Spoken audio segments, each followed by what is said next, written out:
سُکھنی کھجور یعنی بغیر گٹھلی کے کھجور کا واقعہ۔ ایک بار ایک یہودی آپ صلی اللہ علیہ وسلم کے پاس ایک کھجور کی گٹھلی لے کر آیا اور کہنے لگا کہ میں جو کھجور کی گٹھلی اپنے ساتھ لایا ہوں اسے زمین میں لگا دیں۔ اگر یہ گٹھلی سے کل کھجور کا ایک درخت بن جائے اور اس میں پکے ہوئے کھجور لگ جائیں تو میں آپ کو اللہ کا نبی مان لوں گا اور آپ کے لائے ہوئے دین پر ایمان لے آؤں گا۔ آپ صلی اللہ علیہ وسلم اس کے ساتھ گئے، جہاں اس نے پیڑ لگانے کو کہا وہاں زمین کھود کر اس میں وہ بیج ڈال کر آپ نے اللہ سے دعا کی اور گھر چلے آئے۔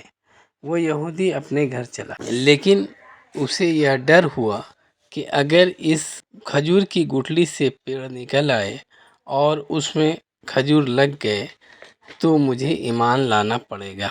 اس لیے وہ چپکے سے رات میں اس جگہ پر آیا جہاں پر کھجور کا پیڑ لگایا گیا تھا اور اس گڑھے سے بیج نکال کر اپنے ساتھ لیتا گیا تاکہ بیج ہی نہیں ہوں گے تو پیڑ کا تو سوال ہی نہیں اٹھتا۔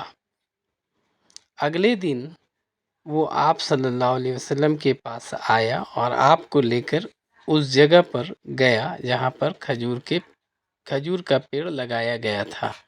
وہاں ایک ہرا بھرا کھجور کا درخت لگا ہوا تھا اور اس میں پھل بھی لگے ہوئے تھے۔ آپ صلی اللہ علیہ وسلم نے اس پیڑ کو پکڑ کر ہلایا تو اس سے پکے ہوئے کھجور گرنے لگے۔ کچھ کھجوریں اٹھا کر آپ صلی اللہ علیہ وسلم نے اس یہودی کو کھانے کے لیے دیا۔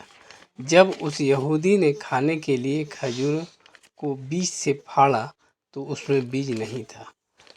اس یہودی نے انجان بنتے ہوئے آپ سے سوال کیا کہ اس کھجور کے بیج کہاں گئے؟ آپ صلی اللہ علیہ وسلم نے مسکرا کر کہا کہ بیج تو تم رات میں آ کر لے گئے، اس لیے اس کھجور میں بیج نہیں ہے۔ یہ سن کر وہ یہودی شرم سے پانی پانی ہو گیا اور آپ کے ہاتھوں پر ایمان لے آیا۔ آج بھی بغیر بیج کے کھجور عرب میں پایا جاتا ہے جسے سُکھنی کھجور کے نام سے جانا جاتا ہے۔